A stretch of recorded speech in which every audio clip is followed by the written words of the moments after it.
podcast. Today we've got an incredible guest on the show, Jimmy Samad.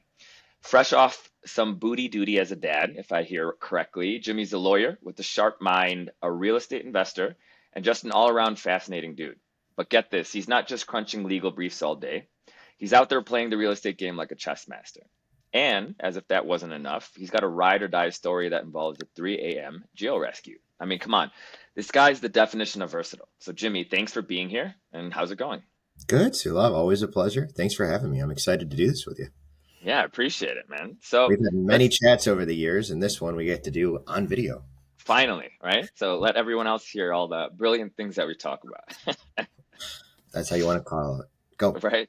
So yeah, man, let's start with this. You're a lawyer, you're doing real estate. How the hell do you juggle all of this? Like most people can barely keep their day job going. Like, and here you're running multiple lanes. What's the secret? So, my mentor, Elon Musk, has told me that the ideal sleep range for somebody who is ultra busy is somewhere between 4 and 6 hours. So, I'm lucky if I get that. But also, man, you got to keep moving, right? If you don't keep moving, if you're not constantly trying to do different things, put your hands in different pots, you just stagnate, right?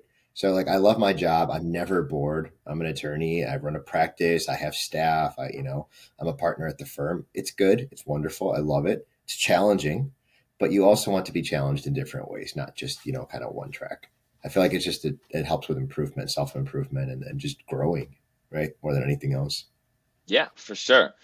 I mean, so what's your strategy for both the legal aspect and the real estate? Like, I mean, my perspective is you're kind of building for the long haul, right? You're planting seeds for a forest you might not even live to see grow, So you know what I mean? I'll just walk you through it. I have three investment properties, right? They're all condominiums and they're all rentals.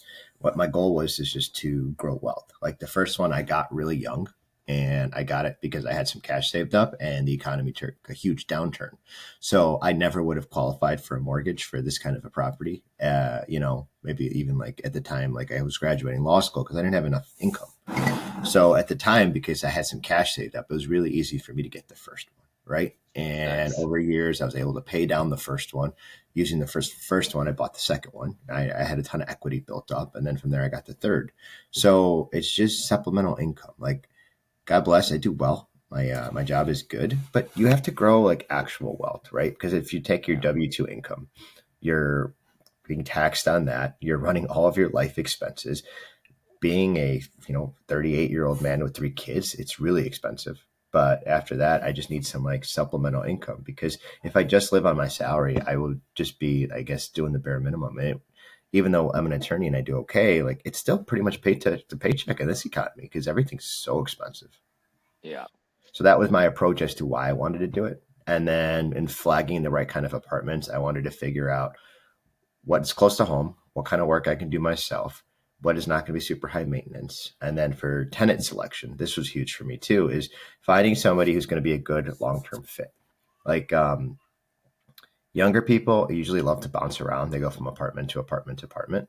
What I found was like an ideal tenant was like as like a single mom who wanted to get into the school district where my apartment was because they wanted to put down roots. And if they had a younger child in elementary school, very rarely do they want to disrupt that. Right. Makes sense. So you're looking instead of like a 1 to 2 year rental, you're looking at least to like 3 to 7 years. Right. So consistency is great. Consistency doesn't require you to do a lot of improvements, change out a bunch of stuff. Obviously, there's wear and tear. There's always going to be wear and tear, but get that like consistency of like year on year end, and you don't have to worry about anything because they're a good paying tenant and they don't want to lose the spot. It's fantastic. Makes sense, man. So is it like baptism by fire? Are you fixing things yourself? You're calling someone else to help manage some of this stuff? How does it work? I can't do a lot of plumbing work. I can do little stuff, right? I can change out the garbage disposal. I can't do any electrical work. So anything that's like a bigger major project, I have to outsource, unfortunately. But like little things you can do yourself, right? You have to put a value on your own time. Obviously, I'm an attorney with a full practice, so I don't have that much free time. But if I'm saving a couple $100 by like, just changing out a light fixture or like, putting up repatching drywall or doing something like that, changing out a toilet, something's clogged, I can go plunge it myself, right? For sure. So I Yeah, do it at save some home. I money. might as well do it there and save myself a couple $100. Yeah, no, that makes sense, man. But like, what was that learning curve like? Have you always been relatively good with your hands, or was it, I was kind of okay. My go my as you go? dad was really like hands on. So my father, God rest his soul, he was super educated, and that he had a PhD and 4 master's degrees. Right, it's because he was working as a university professor. And I don't want to go into like his education so much, but I have to give it to you is that when he was a university professor and he was single, he was bored at night. He had nothing to do. So the Interesting. school would allow him to take classes and pursue additional degrees for free. So he's like, what Nice. else am I going to do? Right. After I'm dealing with like my stuff that I have to do for my doctorate. So he was a constant student. When he retired from teaching, he had nothing to do. And having purpose is so important. So he took classes at the local community college in plumbing, heating and air conditioning, and like woodworking. And he was wanted to get really good at like house skills. And so he would come home and he would work on stuff and he would mess up stuff around the house and he would destroy many things. And mom wasn't happy. But through like learning, through osmosis, you get better at stuff, right? You get better at certain things. And I would obviously always assist him because that's my dad. It's my job. Right. So Yeah, like by 13, I could change a whole toilet by myself, like little stuff like that.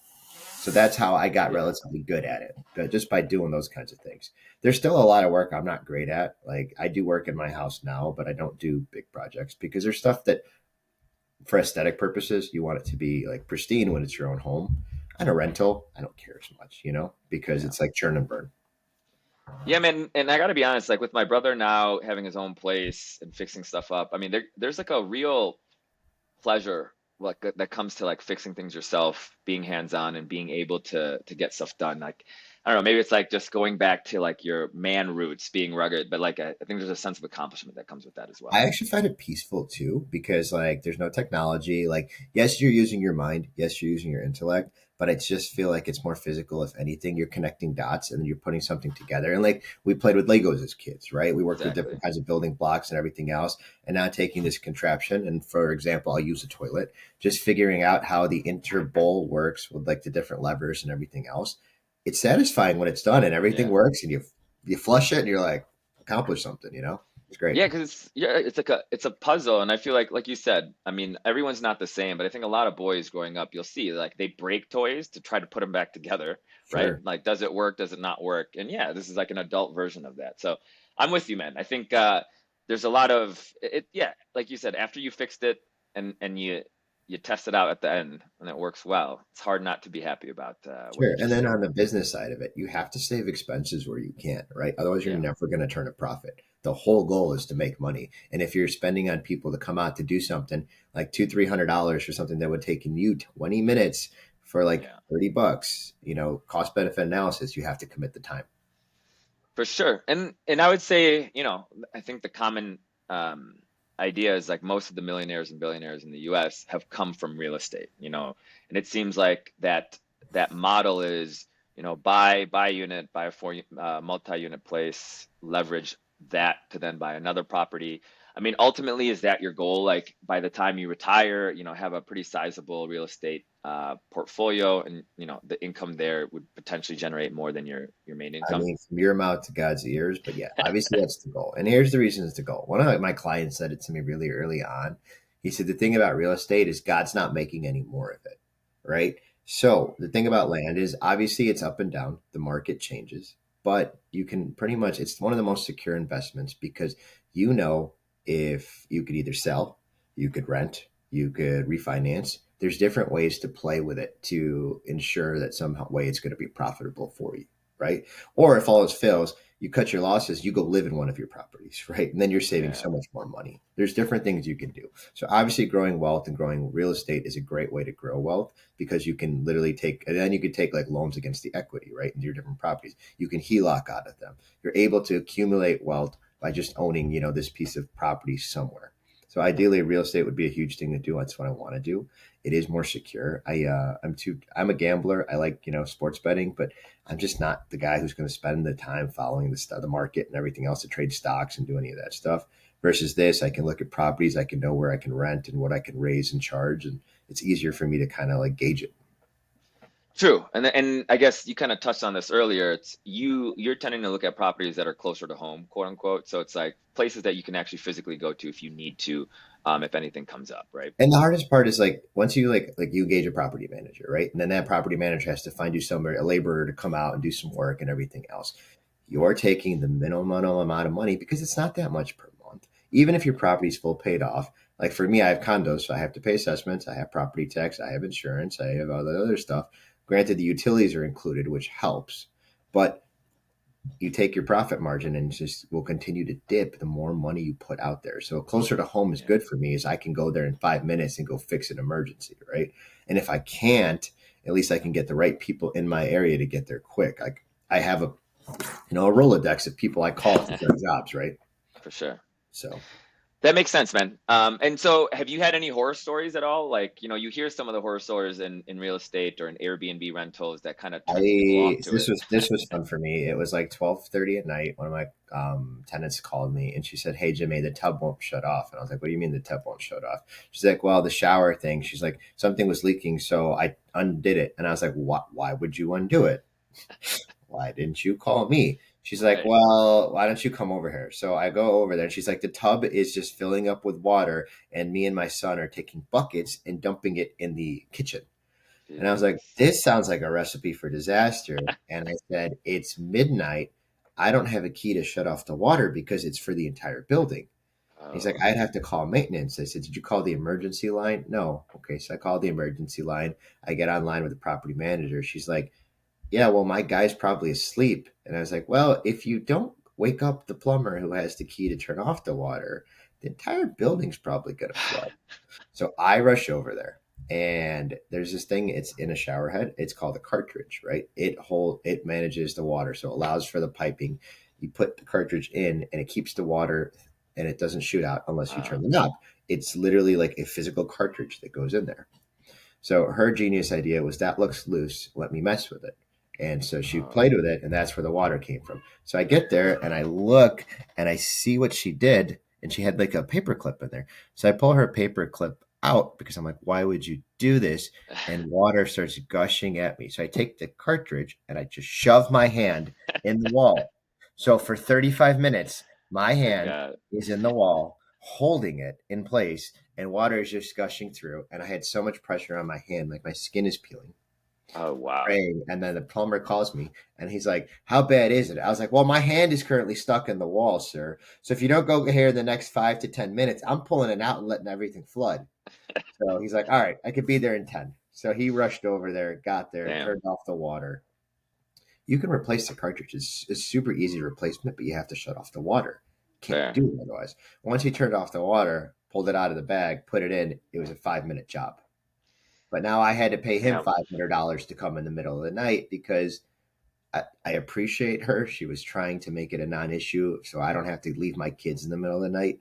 Fair. But okay, I lost my hand for a little bit and $500 later, lessons learned.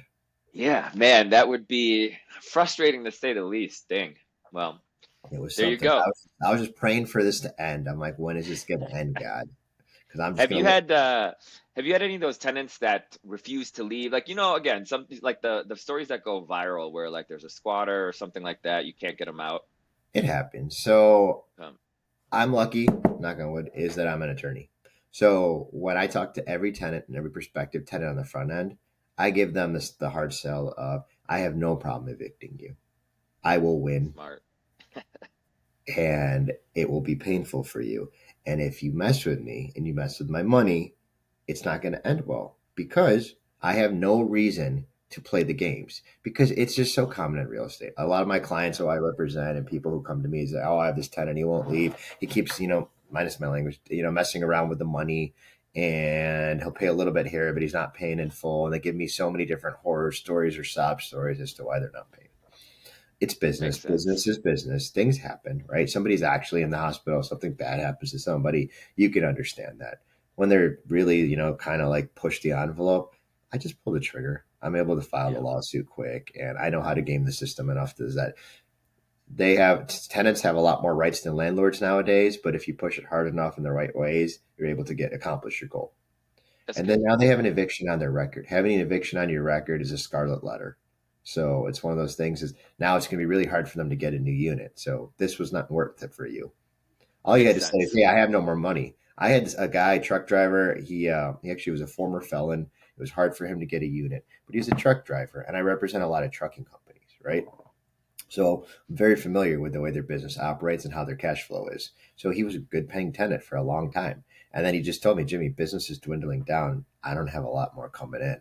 And I said, I completely understand, man. What do you want to do? He said, just give me 45 days. I'm just going to leave, you know? Nice. And That's yeah. it was a Fair. stand up thing to do. I had to go in and he's like, I'll clean the unit so you don't even have to like do any repairs or renovations afterwards. So, and I said, that's Interesting. a stand up thing. I'll give you the 45 days. It'll take me 60 plus to get a new tenant in there anyways. So go ahead, Yeah. man. I completely understand. Yeah, you know what's kind of interesting? Like a lot of those blue collar workers, because I remember when I was fresh out of college, I was rooming with a couple guys. Like Sonny was one of them, and we Yeah. had a guy that was a contract worker, but kind of same thing. It's like he would fix things around the house. He was awesome, great Yep. guy. And like when like same thing kind of happened, I think it was like something with the unions, but he wasn't getting work. But like he gave notice, and he's like, "Hey, Yeah. listen, I'm gonna try to get work in 30 days. If not, I'll pack up, I'll leave."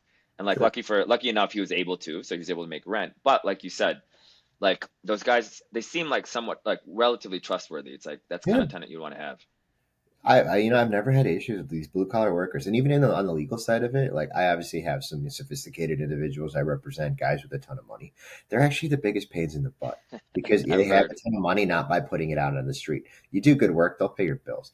It's the blue collar guys who are so appreciative of the work you do Yeah, and the time you invested in their case, and if you're able to achieve a result for them, they are the most gracious afterwards. So yeah, yeah. True. Yeah, it's it's funny. It's like when you talk to people that work in the service industry, it's like they're the ones that say the same thing. It's like other people that have similar jobs understand how hard it is. They tip the right. best. It's like the Yeah, rich guys or the rich girls can be dicks. They can be yeah, like of very cheap with the money. course, They'll absolutely, delay payments. and they're complaining left and right. Yeah.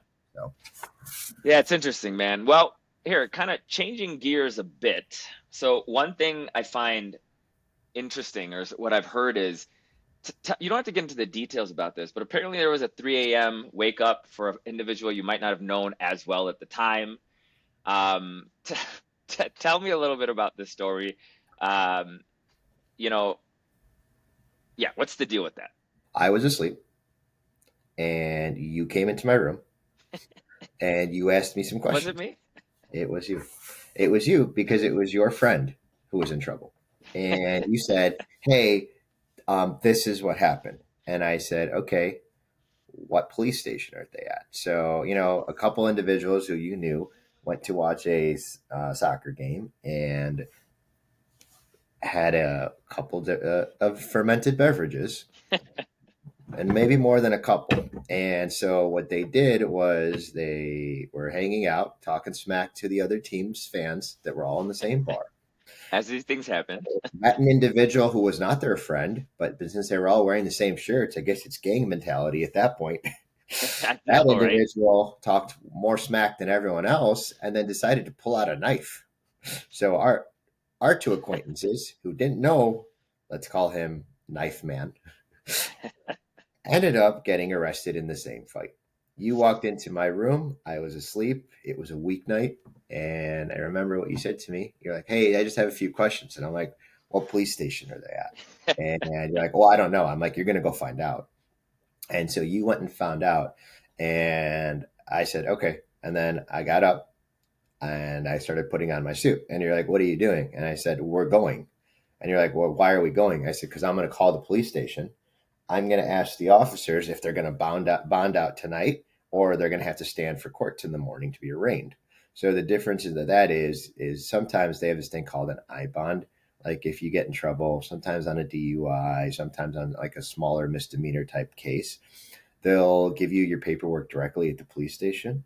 The police can release you on your own recognizance, and you don't have to stand up before a judge until your first court date. That's called an I bond. Okay. And on stuff like this, that's probably what was going to happen, unless there's the involvement of like a weapon or somebody got seriously hurt. And you didn't know enough facts about it.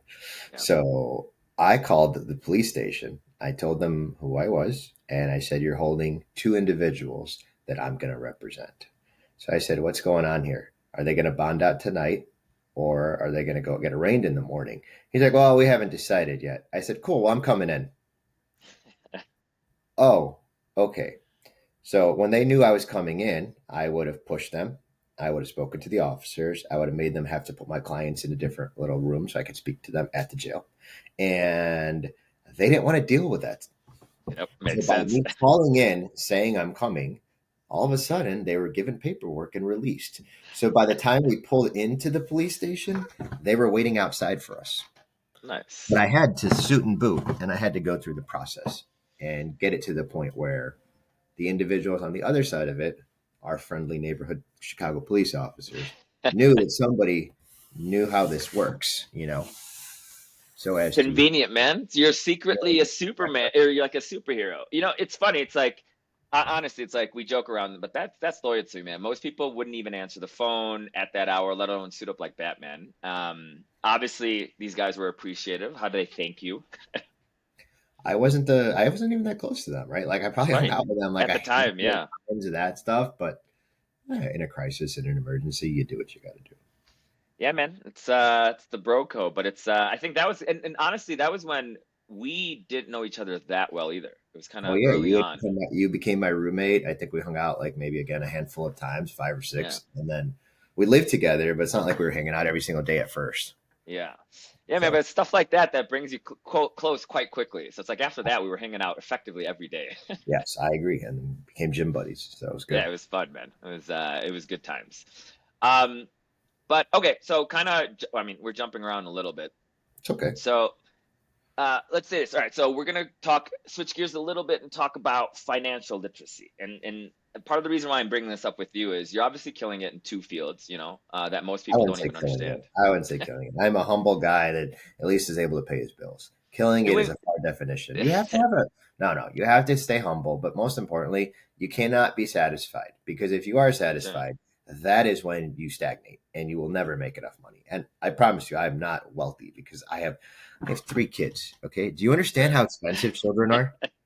Man, I've And heard. I have a wife, I heard they're pretty expensive as well. more so.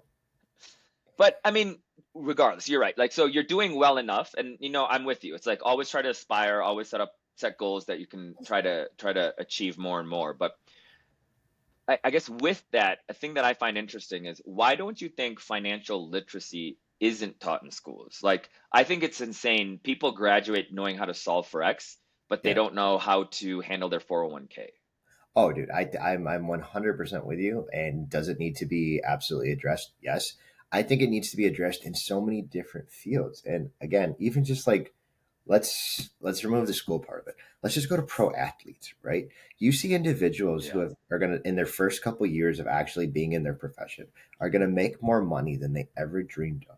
And then so many of them just bust out, right? So many of them are unable to manage their finances. They get an entire crew entourage that comes on, tags along, uses their credit cards right and left, and uses and abuses, right?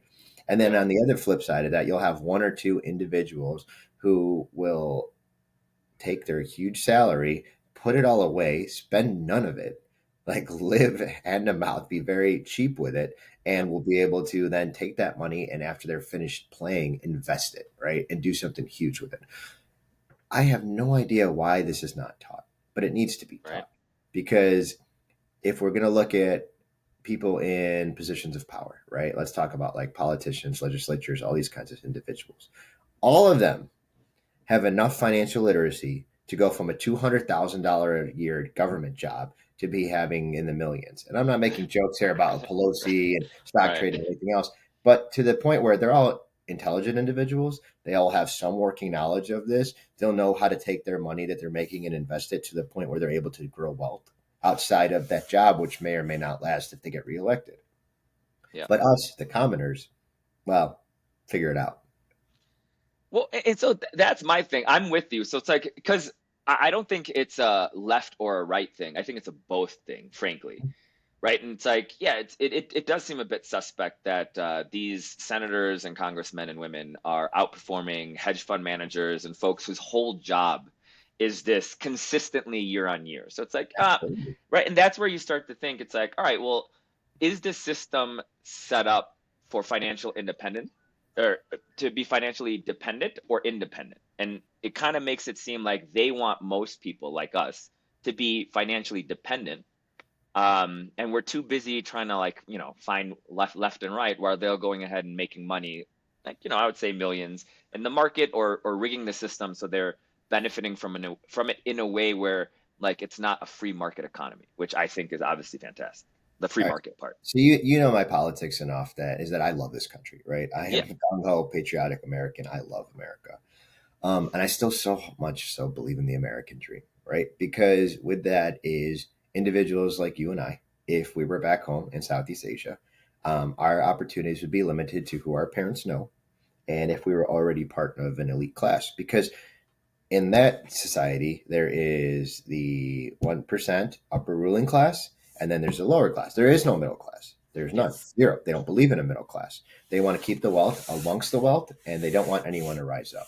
Are there always going to be an exceptions? Somebody who's brilliant that came out of nowhere, out of the slums, and obviously made something wonderful of themselves? Absolutely. But here, with enough education, enough knowledge, enough hard work, you can still make something of yourself, right? You can grow and you can grow wealth.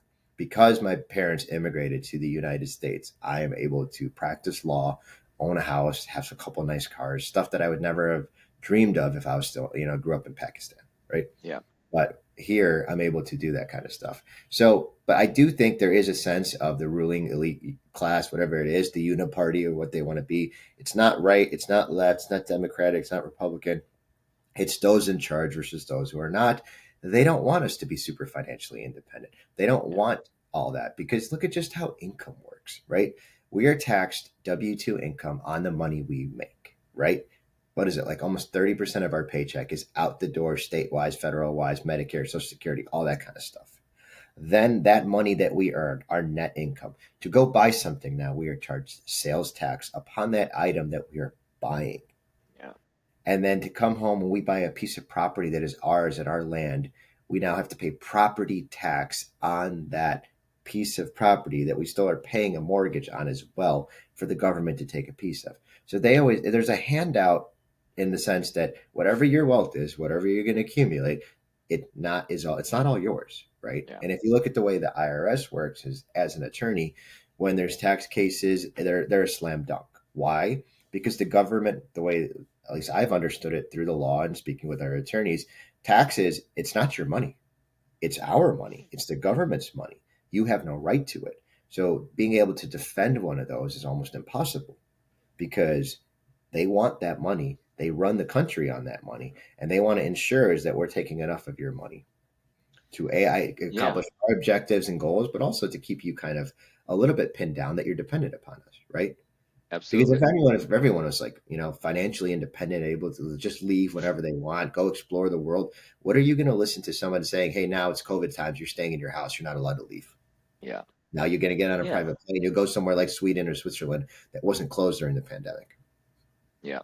I'm with you, man. I think it's top versus bottom versus left or right or whatever your beliefs are. I think oftentimes, the elite are able to, convince us or distract us with socioeconomic issues or social issues, Yeah. and they're all kind of benefiting and helping each other out. So I'm with you on that. I think the other thing is people are starting to get frustrated because, I mean, I would argue even if it was top versus bottom, but if it was like a true free market economy, it's like it's fine because the consumer eventually chooses who wins and who doesn't. But like if we're bailing out certain companies that make bad decisions so other companies can actually take their spot, it's like now we're kind of stacking the deck against the common man. And I think folks are starting to get frustrated with that. What So do you let's think? circle back to the first part of the topic is you were talking and asking about financial literacy. Oh yeah. And so there's this profession which you and I will know about, but a lot of people don't know about, like wealth management, right? Oh, fair. There are individuals who will take your money for a percentage and try and grow your wealth for you, right? Which is what everyone in those upper ruling classes, like in the elite classes, upper politicians, people who have money utilize, right? It is a Yeah. service. I may have 5 or 10 extra $1,000 that I want to use and try and grow. No one is going to take advantage of it. No one's going to say, "Oh yeah, cool, you're in. I'll put you in the fund. I'll help you grow your wealth." But everyone else is doing it. So what I'm saying is because it's one of those things is I wish there were more classes on this. I wish it was a requirement. I wish it was a requirement for undergraduate because we take all these social science classes that are and Yeah, humanities that are like sociology, right? God bless, I'm sure they're teaching us something. Who's going to get take a degree in sociology and go make millions of dollars? exactly. Less I'm than with you on that. 1% of people. Instead, replace that with a financial literacy class. Replace that with like a hands-on skill class where even in high school, you're using Yeah. your hands, you're fixing stuff around the house, you're learning things. Because some people, that's going to be the full education of where they stop. Some may just graduate after high school and then go into a trade profession. Trade professions make a lot of money nowadays. Yeah. A They're ton. actually doing super well. They're outpacing a lot of these like more like professional based degrees. They're doing Yep. really well. Guys who like are 18 are able to start these trades, learn them for a couple years, open their own companies, are making hand over foot. It's wonderful. Yep. But they also need that somebody to teach them that financial literacy because if not, they won't be able to grow that wealth that they're accumulating. No, I completely agree. No, and tying into that, it's like the nice thing is the internet has democratized access to knowledge, but it Yeah. is like the wild, wild west, right? Some of it's gold, some of Yeah. it's complete bullshit. How do you think people can cut through the noise and actually, learn the skills that they need? So I'm not going to use social media because I hate social media. The reason I hate Okay. social media is because you're able to see what they want you to see the way the algorithms work. But what I like about so I'll take example is TikTok, right? Not the United States version, but the Chinese version, right? Okay. They have that thing which is now released in the United States called STEM, which is designed to help grow knowledge, learn household skills, and everything else. Social media is the new media. It's the new news. People stream a TV show and everything else, but you're not sitting in front of the TV for hours on end. You're not watching videos for hours on end unless it's on your computer or on your phone. And we use our laptops less and less. Our phone is Yeah. our daily. We spend so much time in front of our phone. And the reason most people spend time in front of their phone is social media. So giving people more access to videos, giving them more access to skills. Right now, even like cooking, for example, how I get good at certain recipes, and I love to cook, right? It's Yeah. one of my favorite skills and hobbies that I have. I will watch somebody do something on like a TikTok or on a YouTube short and able to monkey see, monkey do, mimic it. But it's the only way it's going to work. You have to get them at the time that they'll have attention span to do it. They'll pay attention for that short period of time and they may listen to you. But the problem with that is, like we talk about, and I hate this word disinformation, but there is so much disinformation out there on the Yeah. internet already, you know? And I would never say it for purposes of limiting free speech, but for purposes of limiting, hey, I'm going to teach you a skill and I'm going to teach you how to grow money, right? Yeah. And you have to be directed into the right way. If not, and not to be funny, but then you're going to go and invest in hot tuas, what cryptocurrency, and everyone's going to lose a ton of money, Yeah, I've right? heard about yeah, I heard Which is about like that. Dogecoin versus versus Bitcoin.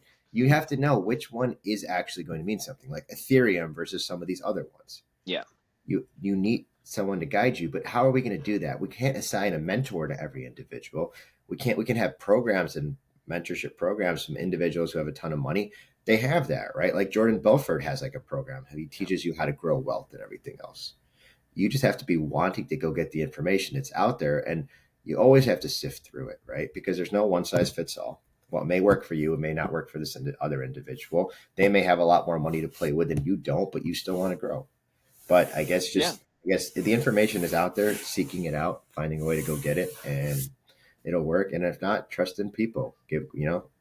Retain a wealth manager, somebody who can help you grow your portfolio and your money, because that's the ultimate goal. Because if not, like for Yeah. example, me, I have no like ambitions about being able to pay my children's college tuition because it's too expensive nowadays. Unless I'm able to grow wealth, it won't happen. Yeah, the flip side of that coin though, it's like there was a law that was passed where like wealth managers or folks in the bank that kind of push themselves to be able to take care of your wealth had to have some sort of certification because in Yeah, the past they didn't have any, but then they rescinded that law. So even with the wealth managers, I mean, I think it's smart, but you have to be careful. Like you've got to pick there's or find someone that actually knows what they're doing, yeah. versus someone that the bank just hired. And unfortunately, it's like you would think that they don't do that, but there are plenty of folks that are going to be trying to handle your money that really don't know what they're doing. So it's like, Absolutely. And there's so many yeah, frauds out there too, right? Like that, yeah, like Thanks Friedman guy who stole all that money from all those yeah, rich celebrities and stuff like that. So yes, there's good and bad. But again, you have to make an assessment. You have to make a yeah, self determination of what is right for you. Can you trust this individual or not? Because remember, you're giving somebody your money. right? Exactly. Got to be smart about it. So You know what's interesting though? So now that you're talking about TikTok and social media, it's like I would say mine and your generation, we're not leveraging it as much. And the only reason I bring this up is like some of the stuff that I'm talking to with some friends and some of the, ventures we're getting into, like with yeah, respect to apps and stuff. The the economies and the level and the scale of the economies, like on TikTok, with the influencers, how much product they're selling how much money is they're right. It's astronomical. It's yeah, it's it's honestly it's shocking, and I feel like our generation, a lot of us, especially, we've been brought up into like the internet boom, startups, corporate yeah. world. So like we do well, but I think we're leaving a bunch of change on the table by not actually trying to adopt or take advantage of the social media scene. And it doesn't have to be TikTok, it doesn't have to be podcasts, it can be anything. But like just your own brand, pushing it, and Sure. finding out how to push it on some of these platforms, you can make money from like the influencers as well. And just learning about that the last few months has been pretty crazy. Like, what are your thoughts on that?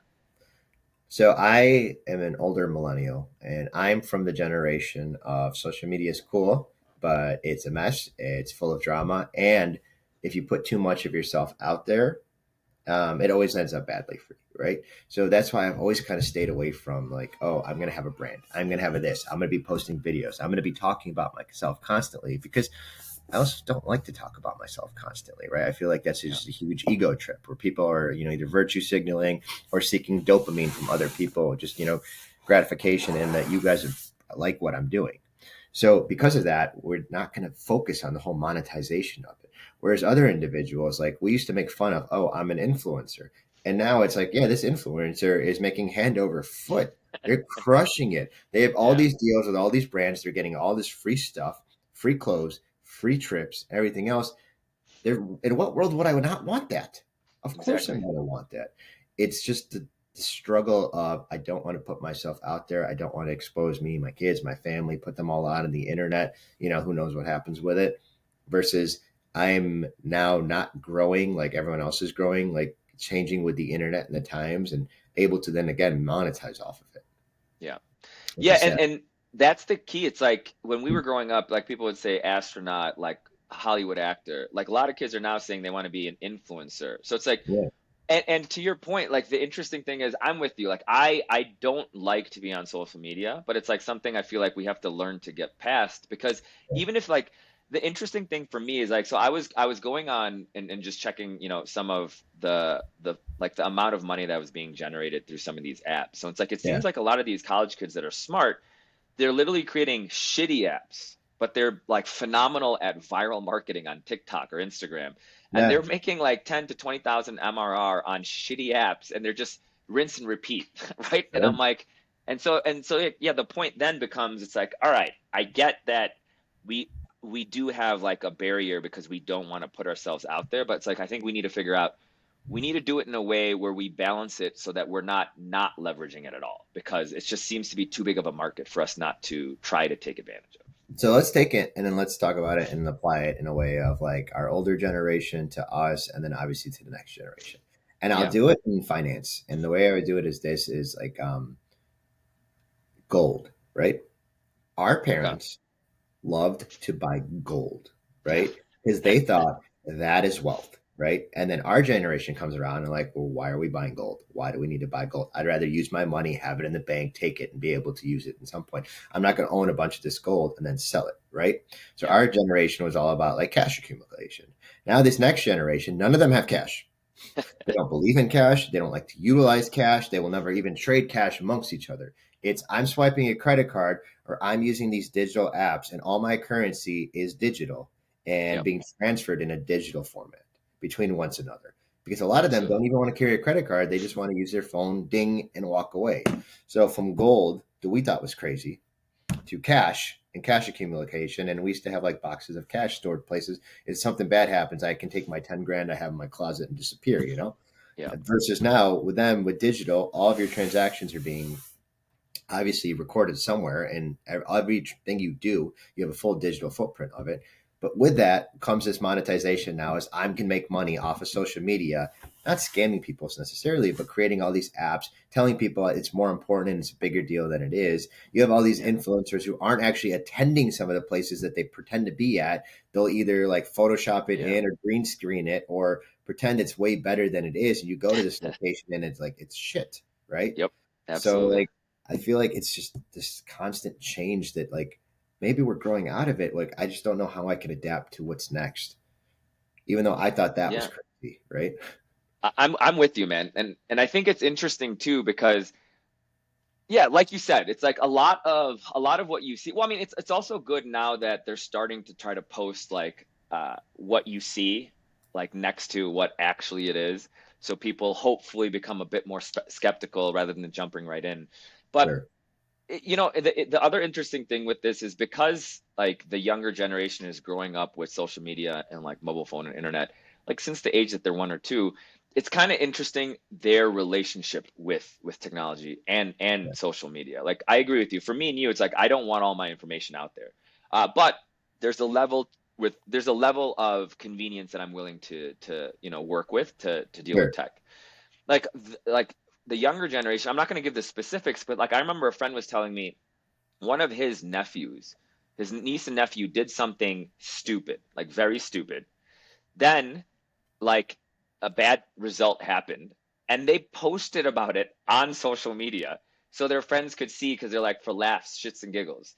And then he had to call them to be like, dude, get this off because like you can actually get in trouble for this. Like, what the hell are you doing? Sure. Of course. Right? But it's like that lack of like they're so comfortable with They're so being, comfortable. you know They're what I mean? over That's what comfortable it to the is. point where Yeah. like they're doing like hard drugs on social media, Right? and they're doing like all these things that they would never do otherwise. Like, hey, I'm gonna go trip over this old elderly woman, and then we're all gonna laugh and walk away. That's assault.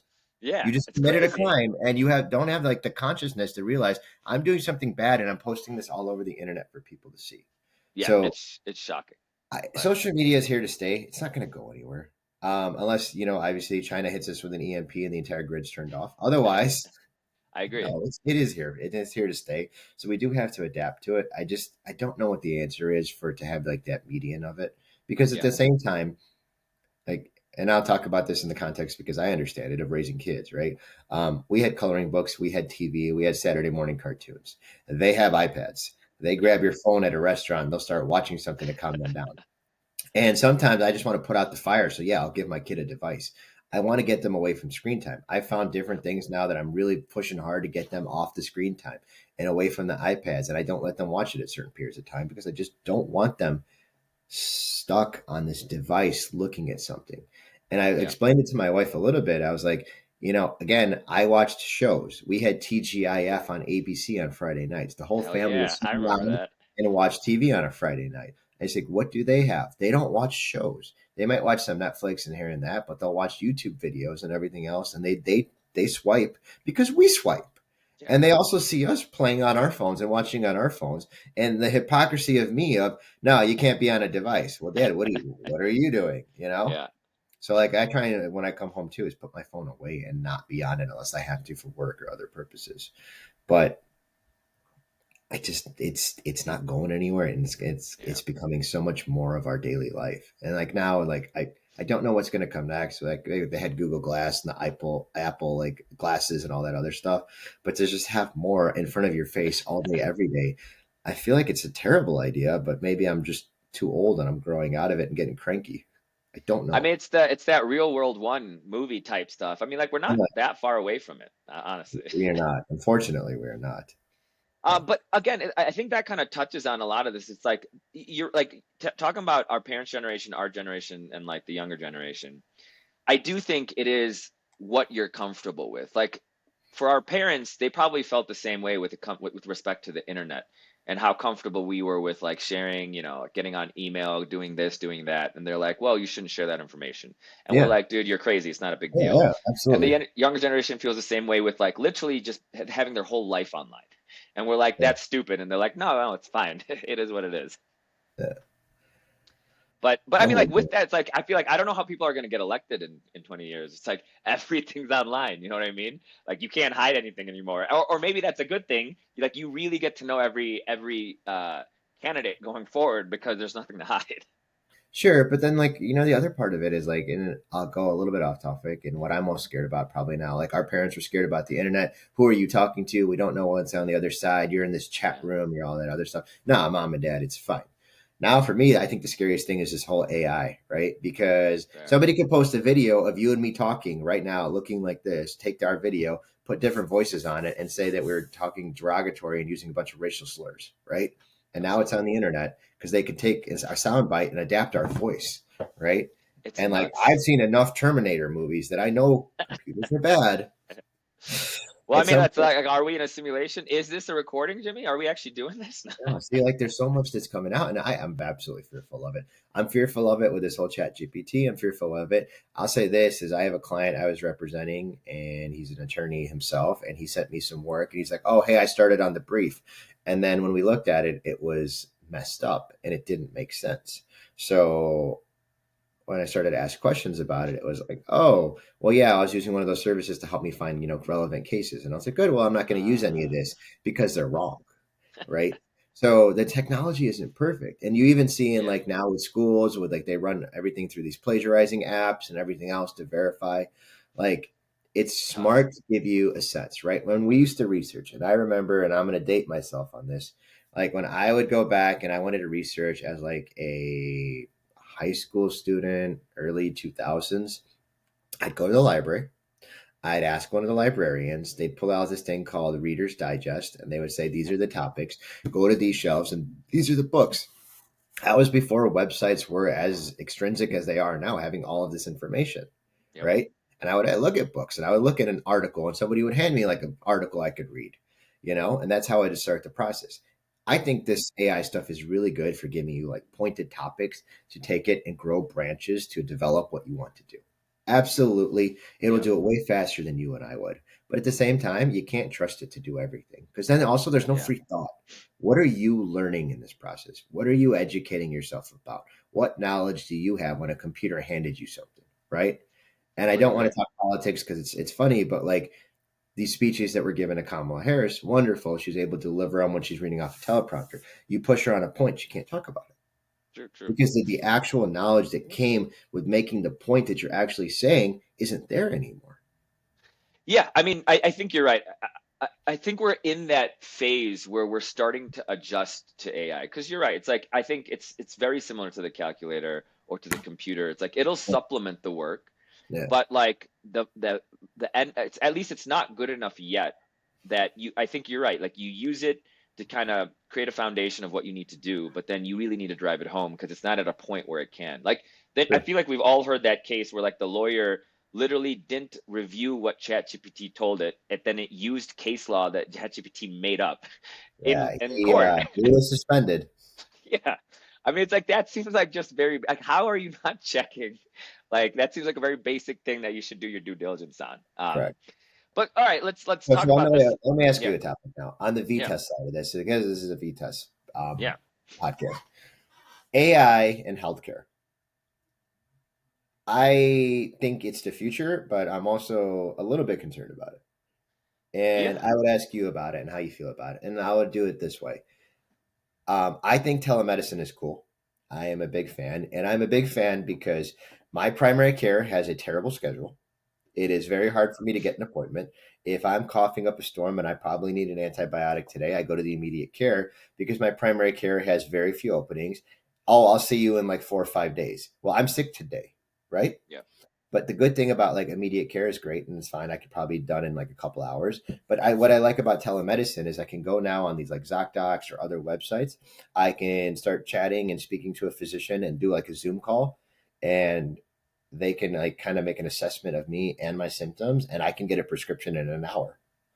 And I do think part Absolutely. of it is 100% the future. So maybe from that, at some point, would it be AI? Is it going to be like I go to a computer, I type in all my symptoms, they scan me, and here you go. This is what you need, right? Yeah, yeah. I mean, actually, I think that is the future. I mean, like, and the studies right now are showing like AI does a better job at well, I feel like AI is at a point right now where it can supplement diagnostics, right? So it's like it does a very good job with helping doctors determine, as you've already mentioned, like what things to consider. but like even with like as we start to train these models and they get better, I mean like ultimately it's going to get to a point where like it is going to be hard for a doctor to be able to better diagnose a certain issue than an AI that's been, could effectively Totally. learn from like trillions or billions of case study from like, I the mean, last 100 physicians admit years. it, right? It's an Yeah. educated guess based on their experience and their knowledge of the medicine, right? They Yeah. can't say for certain, but this is what we really think it is. So start taking these medicines, and we think you're going to be better. Exactly. And so like in my mind, it's like it is going to get to a point where it's like the doctor's still going to have the final say. So it's Yeah, like they're going to review it, but it's like a yeah. lot of diagnostics is going to be done, it's going to be automated. And I I think do. that's actually good for the industry because like you said, it'll allow it so that you can actually get to a physician sooner. I Yeah. don't think costs are going to go down because like the AMA is strong, like Oh, right. So it's like they're not yeah. going to. It's not like that they're going to let you mess with We're that. not going to But let any money yeah, go. yeah, right. Like that's not going to happen. But yeah, it's like you're absolutely right. Like AI is going to supplement a lot of decision making as it should. Um, and so I think the thing that's probably the most attractive when it comes to that is countries like the US or in the West where medicine is more sophisticated and like Yeah, the infrastructure's like more well-rounded. It's like, you're as a patient, it's probably not going to be as extreme sure. of a difference in your experience. But if you now take that and you apply that to frontier markets, Okay. like that's where I think you're going to start to see a significant amount of improvement because if you have something that's automated, like everyone, even if you're poor, can get access to it, right? Sure. And now we can start figuring out how do we actually start treating these patients. And I think quality of care and quality of life is going to improve because you're effectively decentralizing or democratizing access to healthcare, which I think will be important. Sure. I just hope, like, is obviously the physician should have the final say over all of it, but once they automate enough of it, they won't need as many physicians. And then And again, that's if the they don't tricky trust, part. Yeah, that's the and if they don't tricky trust the part, computers at some point, like, oh right? well, let's tell everybody they have this, and then all of a sudden they all start dropping like flies. Right? And Just I don't mean, know. like, it's, I think it's a fascinating conversation because even like something as simple as surgery, like, yes, surgery is going to be harder to automate, Yeah. but it's like, but you can automate it, right? It's like Oh, of course, eventually, even now, right? Like the yeah. 3D printing, like they're 3D printing organs, like Yeah, dude, stuff it's like this. nuts. Like this is insane. This is nuts. I do like the telemedicine. I like the convenience of it. Obviously, they don't check my vitals, so I would Yeah. have to still go to a lab to submit samples for them to make a final decision if it's really as bad as I might think it is. But I do think it is the future. Hell yeah. I mean, It has I to would, be. and that's the other thing. It's like, I would take it a step further. It's like, they're gonna like, with wearables, and like, they're gonna start, like, it's not even far. They're already testing this stuff out. We're like having chips in clothing, right?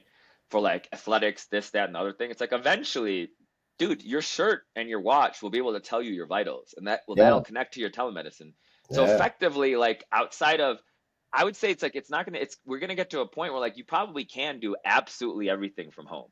It's like yeah. technology is starting to get there. And it's like, I actually think that would be, it'll be an interesting dynamic, right? Where it's like now at least you don't have to do like a four month wait to get to a specialist. Like, do you need a All right. Well, now specialist? the Republican in me comes out because we're going to say, okay, now you don't have to do. You can do all of this from home. You get your Amazon packages at home. You get your Yep. groceries delivered to home. Why do they want us in our houses so bad?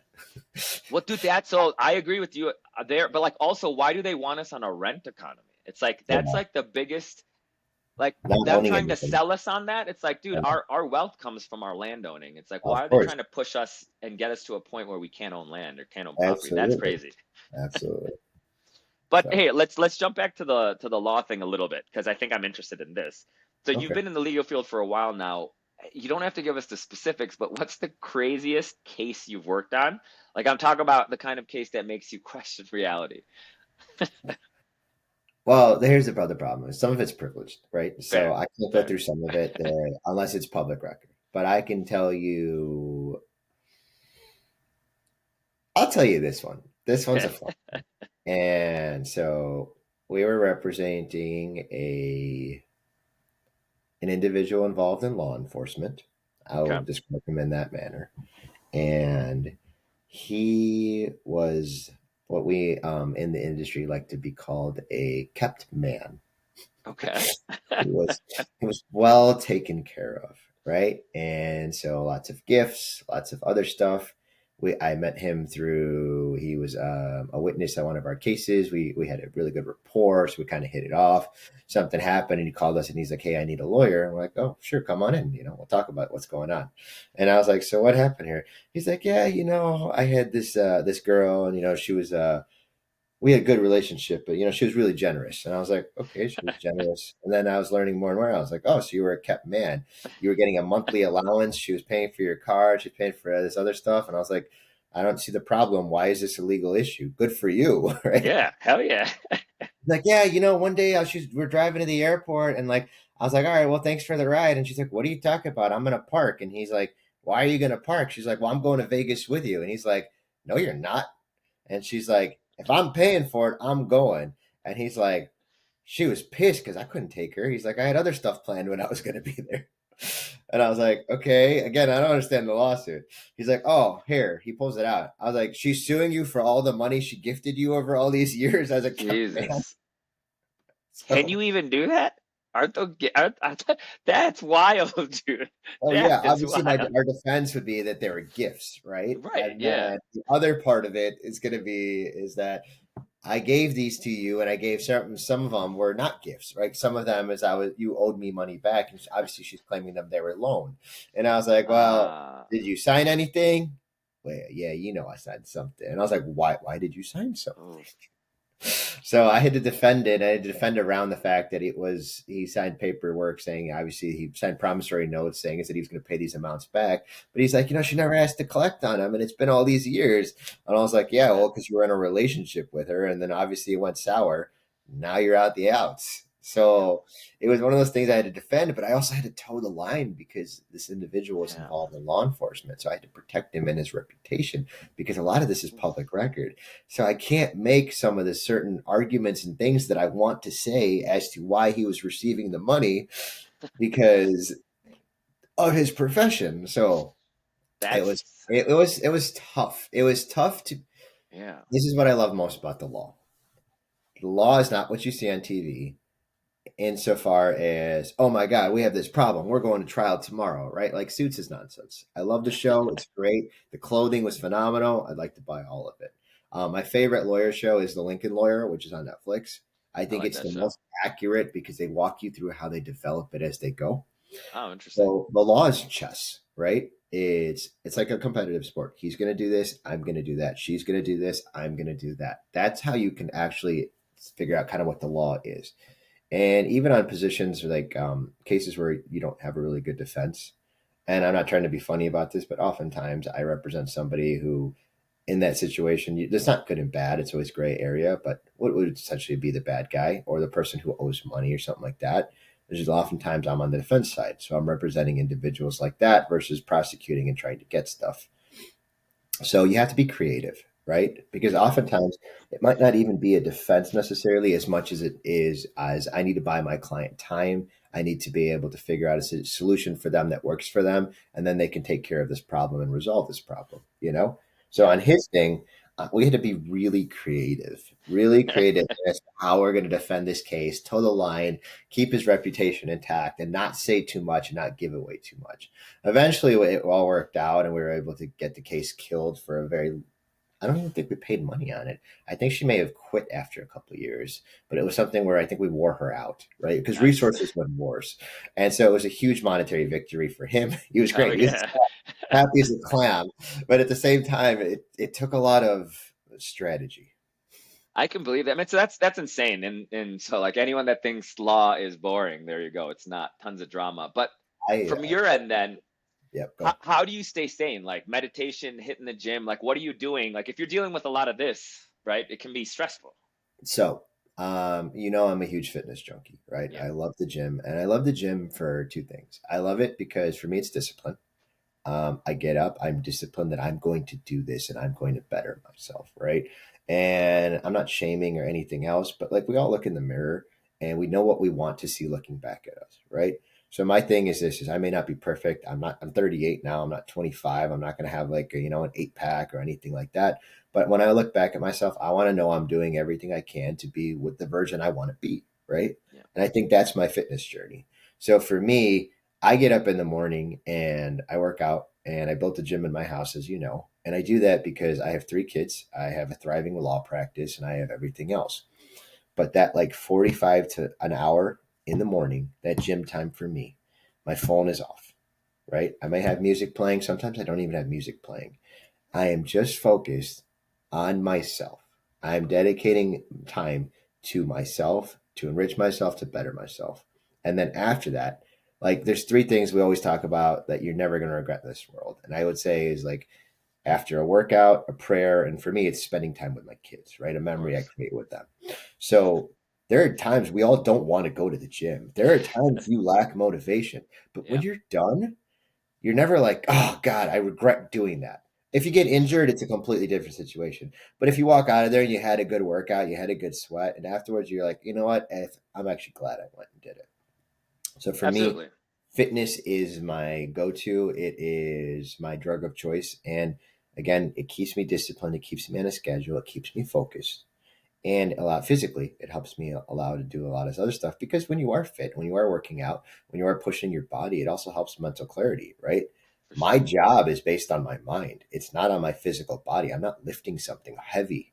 What I'm doing is I'm reading stuff. I'm thinking, I'm critical thinking, and I'm applying my mind and my intellect to problems and trying to solve those problems.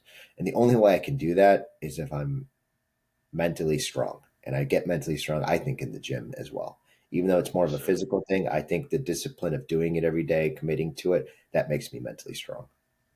I completely agree, man. Great dopamine hit, and like you said, I think a lot of folks. I think that's the one thing that a lot of people, like as they've been working for a while, seem to neglect the physical aspect of things. And I think what they don't realize is a lack of physicalness, for the sake of that word, will prevent you from doing a lot of things because of mental strain as well. Like if your body's not up, it's going to be difficult to then focus your mind. I completely agree. Physical fitness isn't the be all end all, but it is huge. And it is. Yeah. It is from a health standpoint, right? Like, why aren't you trying to better yourself? Why aren't you trying to move better? Why aren't you trying to lose some of the weight? Why aren't you trying to like just have better mobility, better stretching, better other stuff like that?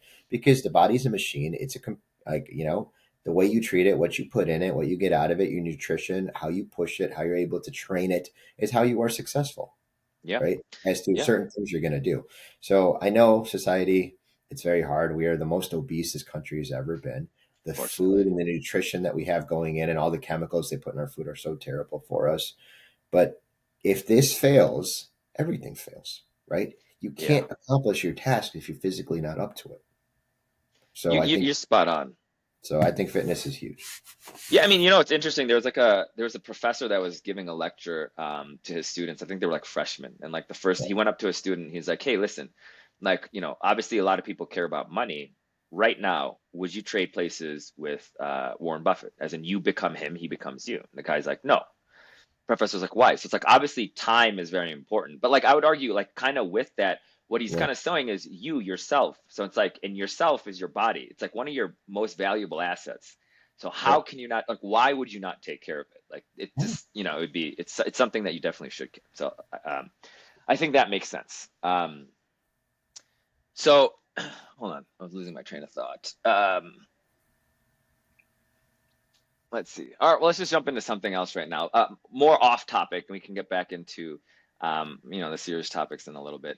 Sure. What's something right now that you're super obsessed with, like TV shows, sports? Oh, actually, no, hold on. We'll cut this part out. This is what I want to talk to you about. So you like, I'm curious about this, man. So it's like you've always been super athletic into sports, basketball, football, and gym. Obviously, being a dad, now you're not able to play football and basketball as much. So it's like I know like the gym is therapeutic for you, but I think there is like a level of like from a mental standpoint, like the like beating someone or competing, right? Like there's some value and like it's cathartic, like it's good for you. How Yeah. what are you replacing that with? Is that like coming from law, like legal, like winning So, cases?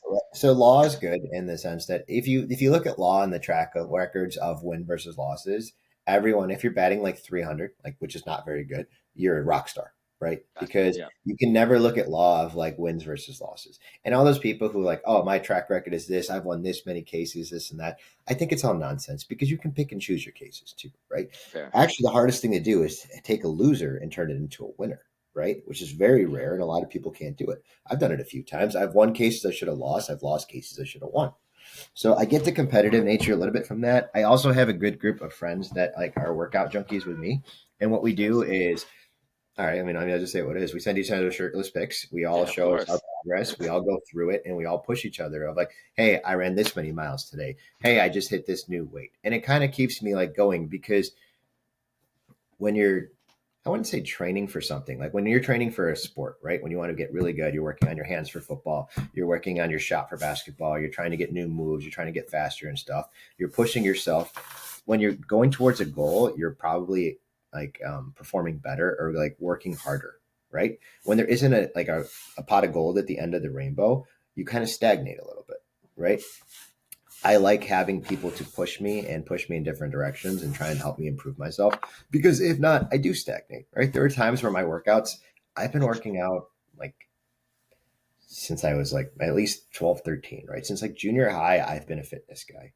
And there have been good times and there's been bad times. There have been workouts that are not effective. And over time, I've gotten better at it. But having that like goal or accomplishment for a while. Remember, I was doing those like Spartan races and Tough Mudders and all that stuff. And training for something obviously always helps. It pushes you. That's when you get into peak format, right? That For was probably sure. some of the times in my life I looked the best. So having that end goal or result always helps. And then obviously sometimes like for vanity purposes, if I know I have a vacation coming up and I'm going to Of go somewhere course. tropical, obviously I want to work on my body a little more. Obviously I want to drop a little bit of weight. I want to look, cleaner because even at my age, I mean, I always want to still look good, right? It's Of course. part of my persona and what makes me happy about myself. So Yeah, that makes sense. I mean, it's like, and I agree with you. It's like whatever gives you confidence, you should do that to make sure that you're in a good mental state. And I think that's smart. we're not Um, 18 anymore yeah, though. So like I can't play yeah, competitive sports the way I used to. And I for don't want sure. to because in our day and age, getting injured now, it's so much harder. It To messes you recover. up. It takes a longer recovery and it affects every other aspect of your life. Yeah, man, I'm with you. Yeah, I think it's and again, to each their own, but I completely agree. It's like being physically fit and being able to physically do stuff, especially at like even something as basic but important as like being able to play with your kids. I think you're gonna get a lot. There's a lot of happiness and joy that comes from being healthy because of so many other things that you can do. Yeah. So I'm with you on that. Okay, so then jumping up to the last question that I had, yeah, what is something that you're super into that you can't get enough of? What you're obsessed with that has nothing to do with work. Sure. I'll make a joke and I'll say hair gel, but that's not true. I'll say this: it is a joke amongst our friends. You definitely do have the best hair, but go on.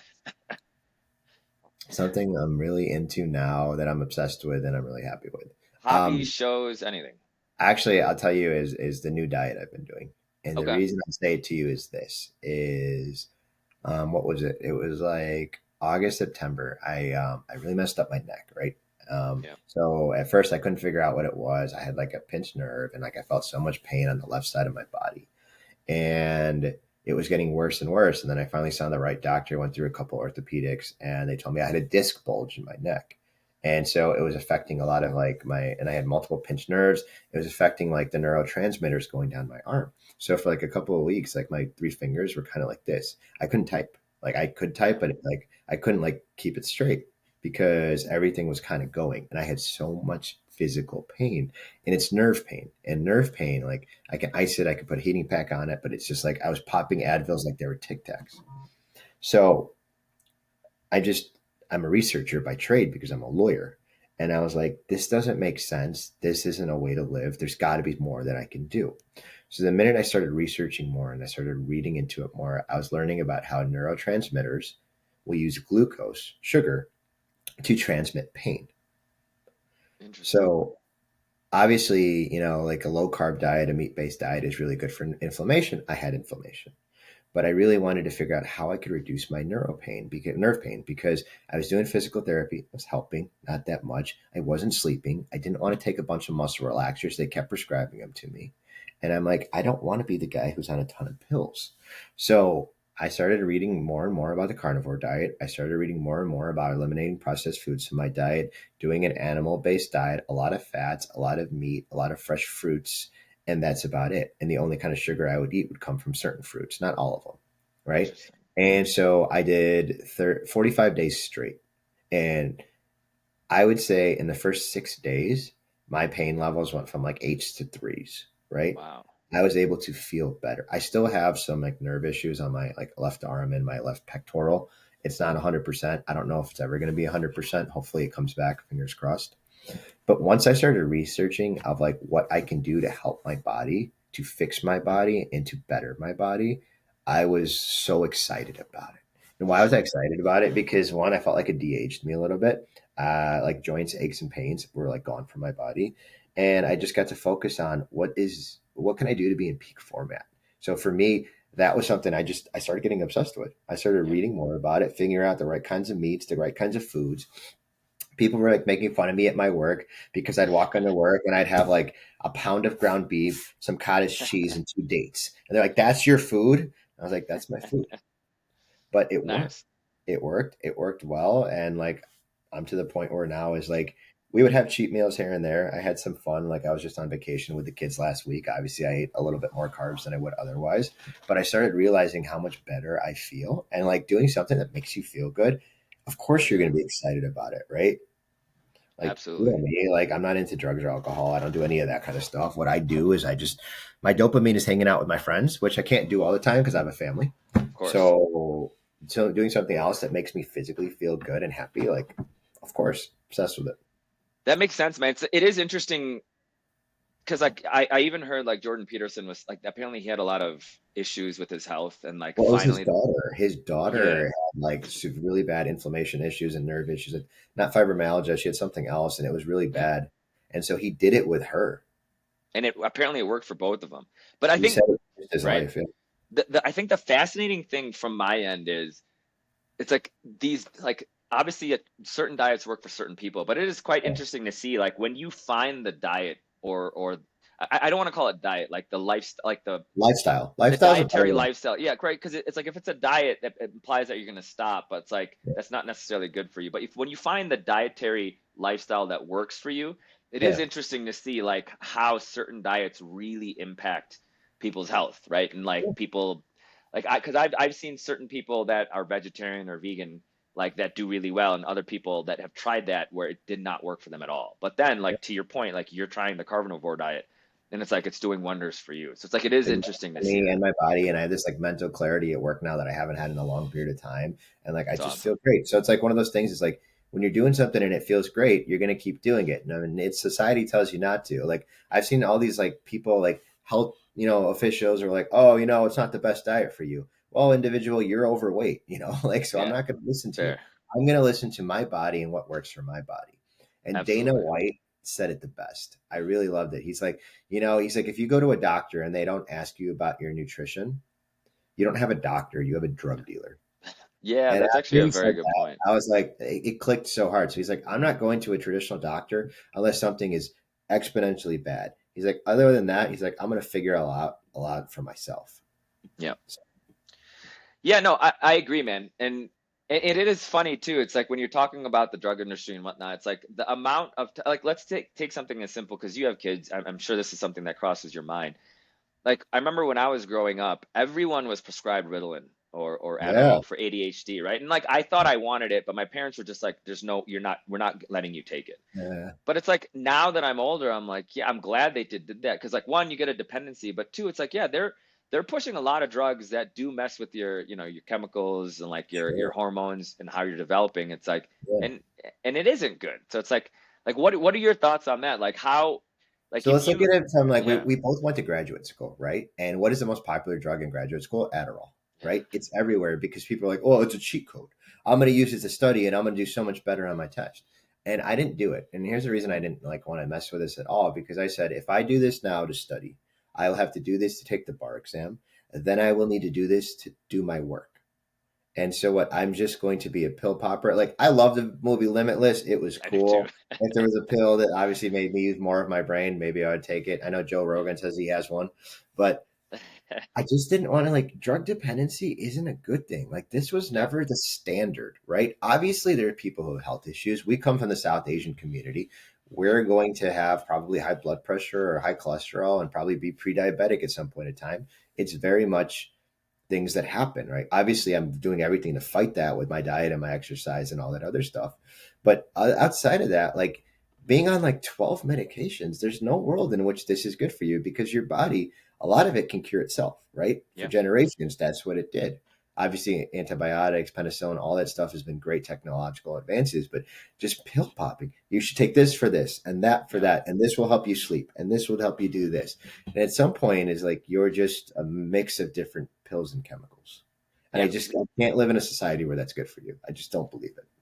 Well, and I think it's like there's certain societies that are better about doing, I would say, doing things in a manner that's not in the benefit of the corporations, but in the Yeah, for the benefit of their populations, and they tend to live longer, be better. It's like I don't know enough of the details about this, but like certain things, like for example, Europe, right?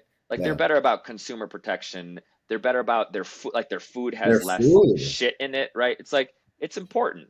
You take And a like, bag of yeah, Lay's potato chips from like United States versus Europe, it has half of the ingredients. yeah, right. It's like it's not. It's like their bread has like three ingredients. Our bread Yeah, has like 100 ingredients. It's like that's not good. Also, it's like not let's good. take Japan. It's like you hear about in Japan, like there's like the corporations or individuals are like to an extent arbitrarily taxed if they're overweight. But like Yeah, that's and they have what 4% of the population's overweight. Well, they're doing something sure. right. And it's Even look at the and longevity right, on lights over there, right? Like they're yeah. living way longer than we are. And the idea about like body shaming, it's like your weight has nothing to do with body shaming. It's like anyone that wants to try to make the argument that it's like it's healthy, some people are it's healthier to be overweight than not. It's like, listen, you're kidding yourself. It's like what you're actually trying to say is you want people to excuse the fact that and again, I would say this is for a majority of people. There's obviously certain exceptions, but Of it's course, like if thyroid you and everything else, yeah, 100%. but it's like at the end of the day, it's like if you're making bad decisions, you're not exercising, you're putting in a lot of calories into your body. It's like that's you doing it because you want to. Like that's It's a lack of self-control. And it's like, right. and if you want me to tell you like, oh, it's not you, that's healthy. It's like, no, it's not healthy. And the reason why I wouldn't push that is because, my nephew, our kids, it's like we don't want. I'm not going to push that to them. I don't want to send the wrong message to them. So it's like, yeah, I'm sorry, I'm going to push back on that. It's like Yeah, I want my those are kids to be choices that healthy. you I made. want people to Yeah, be healthy. Yes, and it's again like the whole like generation of big is beautiful. We're all beautiful. We're all and yeah, my thing is this: we're all God's creations. God made you the way He wanted you to be, and you are beautiful. But what you are not supposed to do is obviously like if we're going to say this and that, I'm not going to get to a religious context.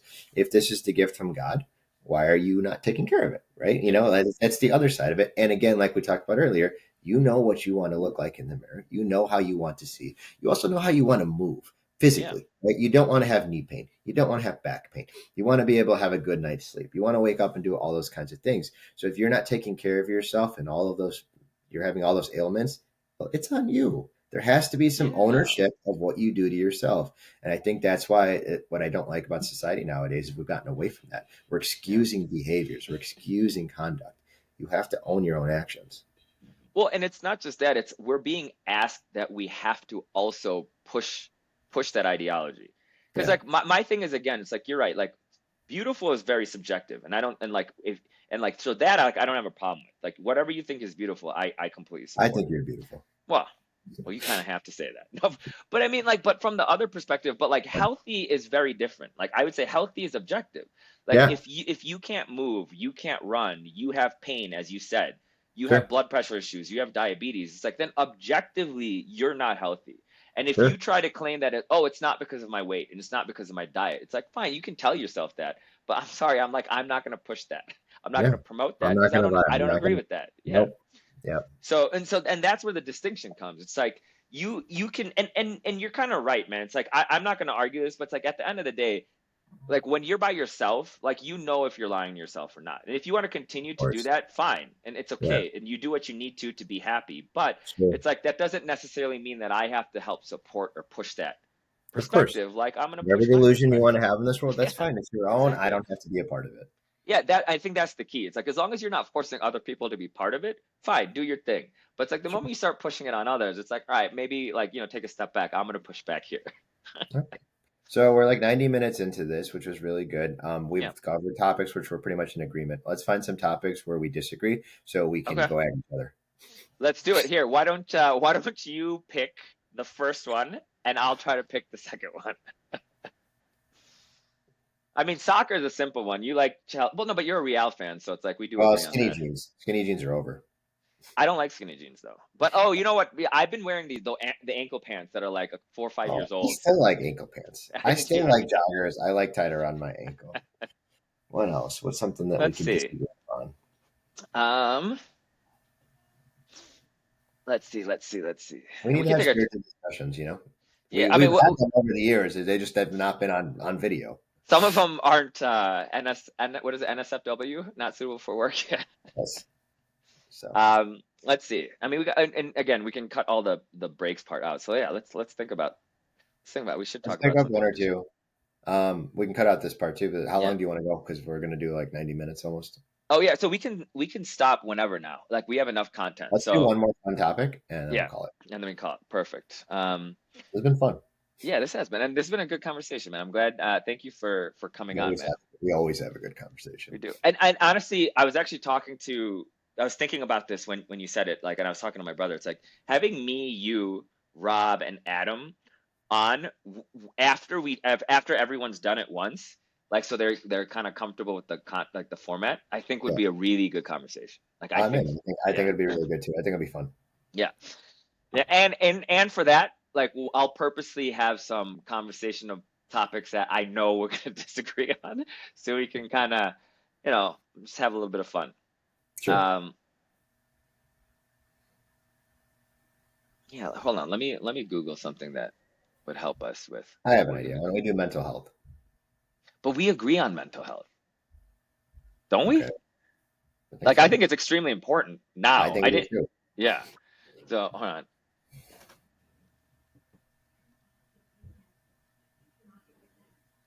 Let's see.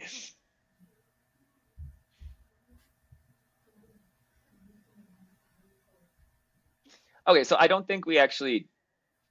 I actually have one. So I don't think we fully disagree on this, but I think there is a nuanced perspective on this. Okay. Gun control, right? So it's like that's a topic that I think a lot of. I think it can become a heated debate, but I think for our perspective, it's like, let me hear your perspective on gun control, and I'll give you mine, because I know we don't see fully eye to eye on this, and it's like a divisive topic in the states right now.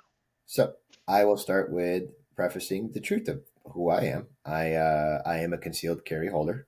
I have multiple firearms, and I'm not giving them up because my Second Amendment allows me to keep them. My problem with gun control is: do I think guns need to be regulated? 1,000%. Are guns currently regulated? Yes. Why? Because I'll just go through my experience here in the state of Illinois. I walk into a gun store and I have a license. I pick up a firearm I want. I purchase it that day and I pay money. I then have a second supplemental background check run. Before you get your license, you go through a background check procedure. You then are approved for a license. Then, after I purchase that gun, there's a second check that is performed for 72 hours. It's a 72-hour hold before you're actually allowed to take that firearm out and it's allowed to go with you. Lawful gun owners who follow the law comply with the regulations that are there. You can't over like regulate an action and thinking it's going to stop that action. If that would say is we need stronger laws for murder. If somebody has malintent, ill intent, they're going to do something wrong. Just like we make the joke is cars don't drunk drive, individuals drunk drive. Guns don't shoot people. Somebody pulls the trigger. That's how I feel about it. Do guns need to be regulated? Yes. Are there too many bad instances that they're not being regulated or enforced enough? Sure, absolutely. Enforce it. We have some of the strictest gun laws in Illinois, but we have a huge murder rate, right? Downtown.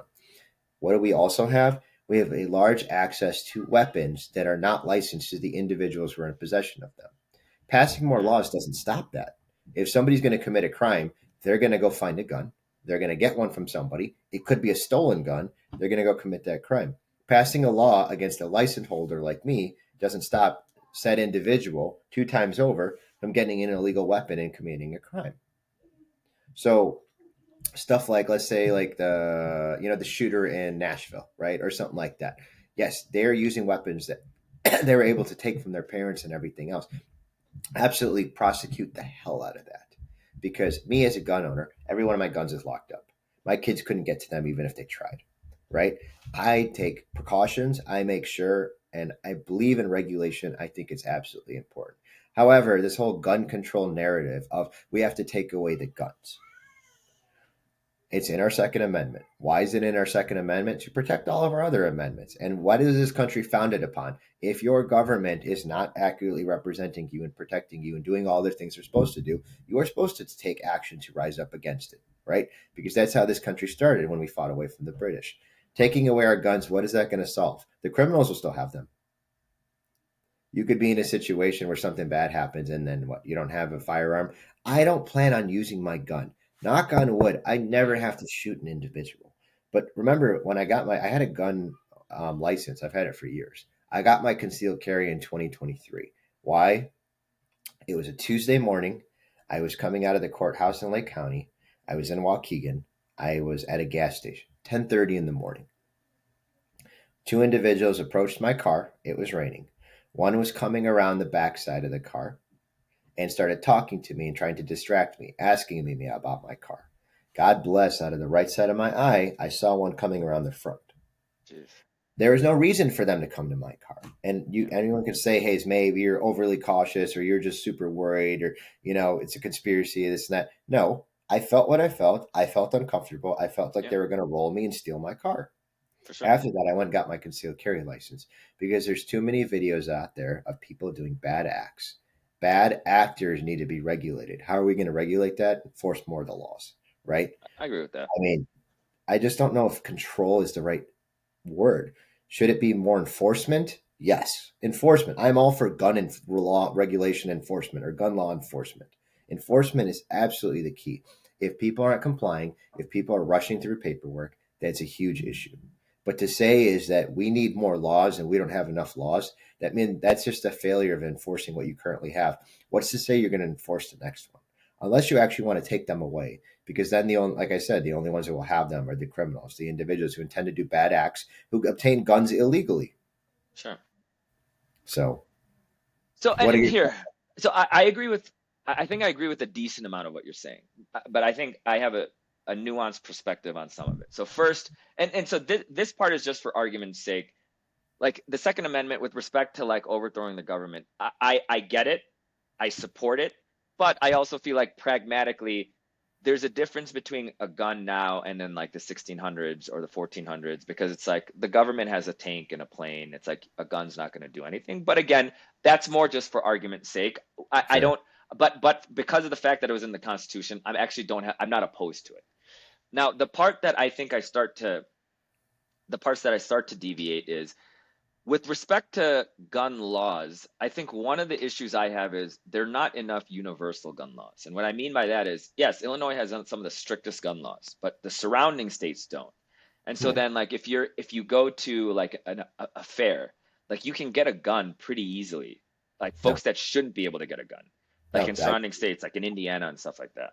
No. You can't. You can't take an Illinois license and buy a gun in a different state. That's actually not true. That's actually just what the media tells you. So, like, I can't go to any other state within the continental United States and buy a gun except for in Illinois because I only have an Illinois license. However, I can take my Illinois guns with me to other states.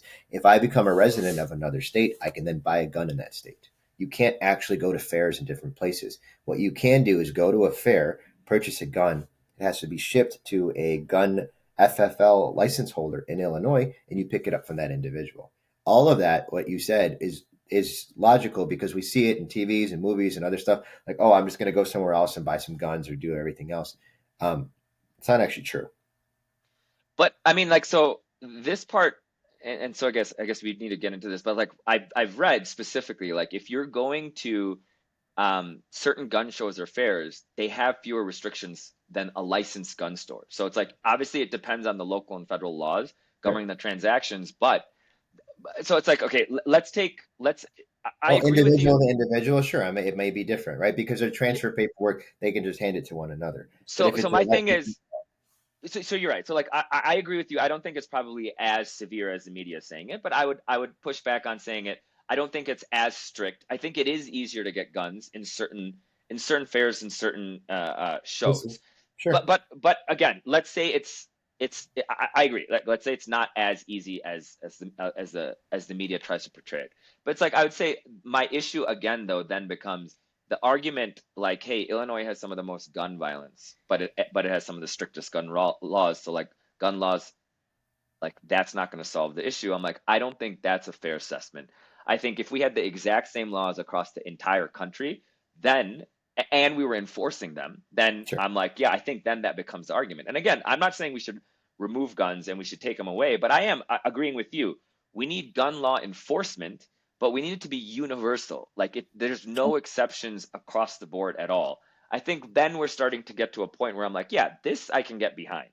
Okay. Second, I also feel like certain guns, like anything automatic, and I get like there are laws with this. It's like certain guns and like certain add-ons to guns to make it, somewhat semi-automatic. That's where I'm like, I think we should be able to have a constructive discussion on whether that is something that we should allow or shouldn't allow. And again, the idea here becomes a lot of people are like, guns aren't bad, gun people are bad. It's like, yes, you're correct. But it's like that's like being like, why do we have laws to prevent murder? It's like murder is not bad. It's the person who commits the murder. It's like, No, yes, correct. Yeah. right. So it's like so Like, like that's where like no, sorry, go yeah, on. like I said, drunk driving, all these other things, Yeah, the actions that are, it's the individual, it's the individual's intent, what they're going to use it and do it for. But exactly. like certain things, like Illinois, like I keep saying, has some of the strictest gun laws. I can't buy an automatic weapon. I Right. cannot go purchase one. However, a lot of these individuals, like that are getting arrested and picked up now in the city of Chicago, it's all over the news. Yeah. They have these extended magazines. They have these automatic weapons that are not legal. Yeah. So where are they getting them from? How are they able to do this? So I agree with if your premise about how a gun show works and that like it's just a transaction between two individuals and they're not it's not regulated at all. I could go and walk out with the gun. If that turns out to be somehow true, I don't think it's I'm for it. that. What I'm saying is I think all gun transactions should have to be through licensed establishments. Yeah. And Same. if an individual wants to sell, like if one of my friends wants to sell me a gun, we have to now go to an establishment and get it done. And the reason I say that is look at vehicles, look at cars. Agreed. They're transferred through the Secretary of State. To get a title to a vehicle, you have to sell it to an individual, give them the title. He then takes that title to the Secretary of State. So there's a registration that he is now in possession of it, Yeah. right? Because a vehicle is a weapon. Vehicles kill people. It Yeah. happens all the time. So if that premise of how it's done with cars, and I think absolutely should be applied across the board with guns as well. Yeah, and so like that's the part that like I think we're in agreement. It's like, for example, Norway is a massive gun country. Like everyone has a gun, but they have significant amount of training and Yeah, like they get a lot. It's like my thing is like that I agree with. Like very everyone low should be crime though too. manned like right? Yeah, What it's like it should be a very extensive license process to get a gun. And I'm for it. It's like then you're like someone that we can trust with the gun. sure. And the last argument, and it's a bit nuanced, is like your thing about people getting illegal guns. Like I agree, that's an issue. Some of it though, it seems like from what I've read is like we get guns, we send them to South America, and like there's a shit ton of crime there, and then they somehow start to percolate back up, and like a lot of the illegal guns are coming Well, from that's from illegal. That's ourselves. illegal. That's Yeah, just like drugs and how drugs come yeah. into the country, right? But So but like the thought is like if you look at like Japan and even Australia after that, like in the 90s after that one massacre, it's like the issue becomes because it's so regulated, legal guns are extremely expensive, mhm. but illegal guns are even more expensive. And the reason why I think that actually is a deterrent is like then the guy that's going to rob the corner store bodega can't because he needs $10,000 for that pistol. And I'm like, Sure. that I would be okay with, right? Yeah. Because it's like, so it's like, again, so I think we agree at a high level. I'm not saying we need to remove guns, but I think the enforcement mechanism, the way the laws are structured, some of these things need to be Yeah. changed. Sure. Yeah. I don't think I disagree with you on this. I don't think we're too far off. I think we Yeah. see eye to eye. I think we'll have a couple differences here and there on it, but again, your Yeah, man. perspective changes on your life experiences and everything else. Like I always wanted to own a Exactly. firearm, but like now I take one with me where I go. I take one with me in the Yeah. city. Like, there's crime happening across from my office building every single day, right? So I have to make it home to Yeah. my kids. No, So 100%, if man. somebody, if so, I hope to never pull out my gun and use it, but I never want to be in a situation where I wish I had it and I don't, you know? Absolutely, man. I also used to be of the volition where it's like, I used to be more trustworthy of the government. And as I see and am more involved in like reading what's happening in politics, and again, specifically both left and right, Yeah, it's like I don't think they're in it for us. I think they're in it for themselves. I And so concur. it's like, right? So like I don't trust the government. So it's like again, even pragmatically, if you can't rise against the government, it's like I'm not comfortable with the government ever telling us what to do anymore. So it's like Sure. I am more comfortable with being like, hey, listen, yes, it needs to be practical, but it's like I'm fine with having guns. And let's be honest, shooting a gun is fun. Like I'm It is. left leaning on a lot of That's social appeal. issues, but yeah, Yeah. but going to a gun range is a blast, man. Yeah. Like it is, It's it fun. is a good time. It's fun. Yeah, but hey, Awesome. dude, thank you so much for joining. I love the conversation as always. It was a good And time. We it's should do this yeah, again. absolutely, man. We'll have you back on. I really appreciate your time, bro. All right, brother. Thank you so much. Take care, Bye. buddy. See ya.